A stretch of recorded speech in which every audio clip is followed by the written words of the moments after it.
tidak bisa dianggap sebagai, tidak harus dipercayai sebagai sesuatu yang suci. Begitu kalau Ashabul Kahfi. Cuman kita tertarik bahwa Nuh itu tahunnya berapa. Di dalam kitab Taurat, kitab Kejadian itu ada secara detail Nuh itu meninggal pada umur berapa. Kita coba mencarinya.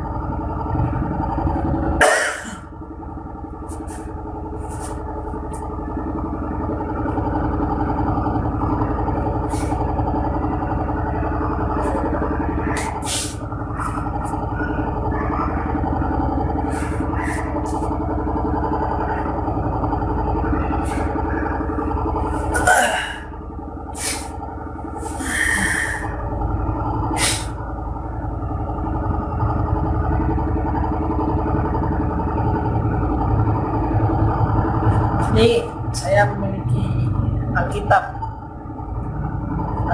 terbitan Lembaga Alkitab Indonesia LAI. Saya diberi oleh seorang teman ya Alkitab, dan saya kadang-kadang membaca lebih jarang sekali. Kitab cerita tentang Nuh itu ada di dalam kitab Kejadian ya. Ini saya diberi oleh seorang teman di sebuah toko buku Kristen di Malang.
Nah ini di dalam kitab Kejadian ayat pasal Kejadian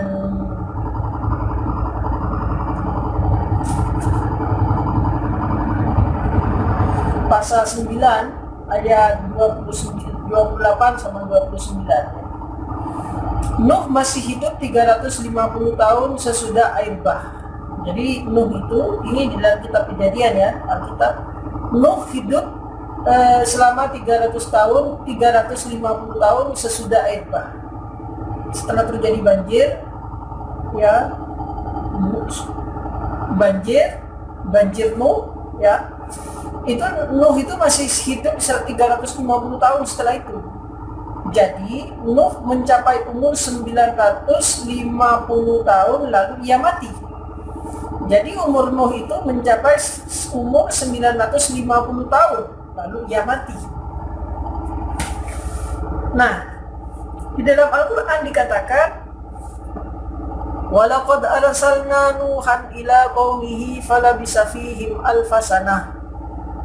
Sungguh kami telah mengutus Nuh ila qaumihi kepada kaumnya, falabisa fihim maka dia tinggal bersama mereka alfasanatin selama 1000 tahun, illa khamsina ama kurang 50 tahun, fa'akhadahu tufana wa hum dhalimun. Nah, disinilah ya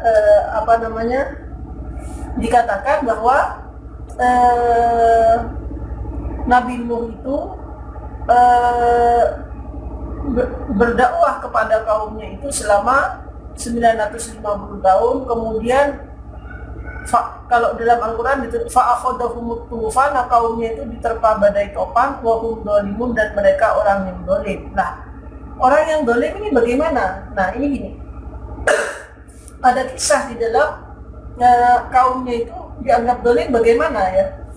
Jadi anak Nuh, Kan'an itu dikutuk.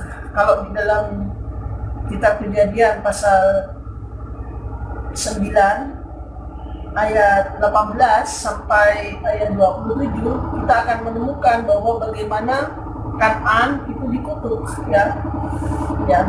Misalkan ya, saya bacakan dari ayat 18 sampai ayat 27. Nah, kemudian ayat yang menyatakan umur Nuh itu adalah kehidupan Nuh, akhir kehidupan Nuh itu adalah pasca banjir, itu adalah Kejadian pasal 9 ayat 28 sampai 29. Tapi konteks daripada Al-Quran yang mengatakan umatnya Nuh itu diterpa oleh badai topan dan dia dalam kondisi orang-orang yang zalim, itu konteksnya ada di dalam 18 ayat 27. Nah, coba kita mengkomparasikan antara Al-Quran dengan Alkitab ya. Karena begini juga. Kalau kita melihat dalam buku sejarah, misalkan yang ditulis oleh Philip Kahiti ini, ya, History of the Arab, itu Kahiti mengatakan bahwa sebenarnya Al-Quran itu lebih sesuai dengan perjanjian lama daripada Injil. Jika katanya Kahiti mengatakan bahwa Al-Quran itu lebih banyak sesuainya dengan Taurat daripada Injil dengan Taurat, Alkitab perjanjian baru dengan Taurat. Ini lihat konteksnya. Al-Quran menyatakan bahwa Nuh hidup 1000 tahun kurang 50 tahun. Berarti hidupnya Nuh itu adalah 950 tahun. Itu dinyatakan itu sesuai dengan Alkitab perjanjian lama ayat 28 sampai 29. Ayat 28 kitab Kejadian pasal 9 ayat 28 sampai 29 mengatakan Nuh masih hidup 350 tahun sesudah air bah.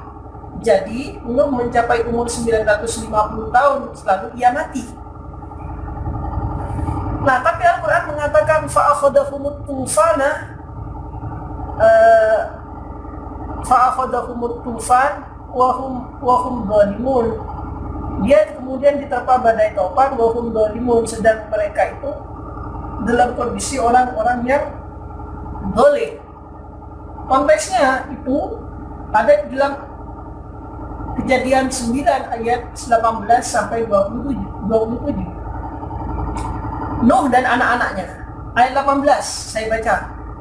Kalau ada yang pegang Alkitab di rumah atau pemirsa yang sedang pegang Alkitab, silakan dibaca di Kejadian ayat 9 pasal 9 ayat 18 sampai 27. Pasal 18. Anak-anak Nuh yang keluar dari bahtera ialah Sem, Ham, dan Yafet. Ham adalah bapak daripada Kan'an dan adalah bapak Kan'an. Kan'an di sini tanah Kan'an. Yang tiga inilah anak-anak Nuh, dan dari mereka inilah tersebar penduduk seluruh bumi, Sam, Ham, dan Yafet. Ya.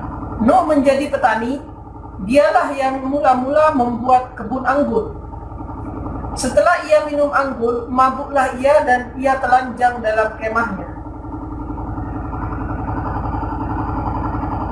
Maka Ham, bapak Kan'an itu melihat aurat ayahnya lalu diceritakannya kepada kedua saudaranya di luar. Sesudah itu Sem dan Yafet mengambil sehelai kain dan membentangkannya kepada bahu mereka berdua.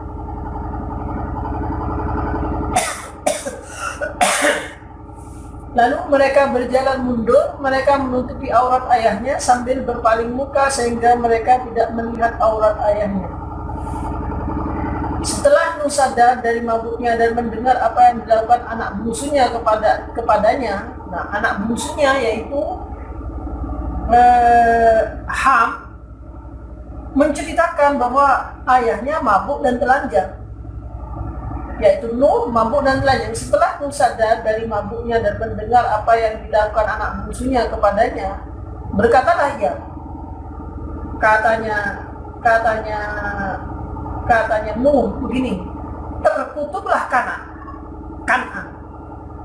ini tanah Kan'an itu. Kan'an kalau dalam cerita-cerita orang Islam, cerita-cerita masyarakat Islam, anak-anak itu Kan'an dianggap sebagai anaknya Nuh. Ini Kan'an itu tanah Kan'an yang dimaksud, penduduk Kan'an. Terkutuklah Kan'an. Nah, Kan'an ini adalah suatu masyarakat di tanah Kan'an yang itu adalah masyarakat tempat berdakwahnya Nabi Nuh. Hendaklah ia menjadi hamba yang paling hina bagi saudara-saudaranya. Lagi katanya, terpujilah Tuhan Allah Sem, tapi hendaklah Kan'an menjadi hamba baginya. Allah meluaskan kiranya tempat kediaman Yafet, dan hendaklah ia tinggal dalam kemah-kemah Sem, tetapi hendaklah Kan'an menjadi hamba baginya. Nah ini, jadi dolim itu dalam konteks dia itu dikutuk, doa kutukan daripada Nabi Nuh. Jadi umat itu dolim. Ya. Nah, baru setelah 18 sampai 27 sudah saya bacakan barusan, baru ayat 28 mengatakan Nuh masih hidup 350 tahun sesudah air bah. Jadi Nuh mencapai umur 900 tahun, 950 tahun lalu ia mati. Nah itu dalam kitab Kejadian. Jadi itulah konteksnya sebenarnya dalam hal ini ya. Tapi sebenarnya saya berpendapat tidak ada cerita-cerita yang detail di dalam Al-Quran itu kecuali ceritanya Nabi Yusuf. Ya. Beberapa memang cerita-cerita itu tidak banyak sekali, dan sebagian besar cerita-cerita umat-umat terdahulu di dalam Al-Quran itu sebenarnya tidak detail. Tapi memang beberapa ada yang menyebutkan angka-angka yang kalau kita sudah melihat bahwa itu adalah angka, berarti dia itu adalah matematis dan eksak pasti, sehingga sebenarnya tidak boleh keliru. Nah itu kan, nah, seperti Nuh itu hidupnya 950 tahun, atau Kahfi, Ashabul Kahfi tidur selama 309 tahun. Ya, kita cari nanti telusuri dalam sejarah, karena saya tidak melihat di dalam Alkitab ini ada cerita tentang Ashabul Kahfi, karena Ashabul Kahfi tidak masuk di dalam kanonik Alkitab. Hal itulah ya kita membuktikan bahwa Al-Quran itu memang benar-benar sesuatu yang sesuatu yang suci ya. Saya lihat demikian dulu. Wallahul muwaffiq ila aqwamit thoriq ya, karena semoga kita bisa berkelanjutan dalam melakukan kajian ini, karena selain saya melakukan kajian secara online begini, habis ini kami akan juga akan mengaji di sebuah pondok pesantren di Malang. Di pagi saya akan mengajar jam 10, sudah jam 10 kurang 10 menit.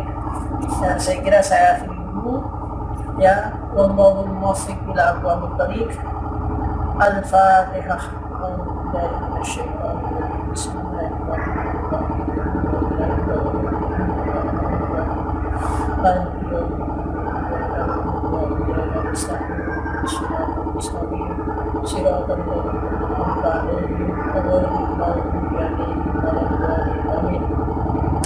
Assalamualaikum warahmatullahi wabarakatuh.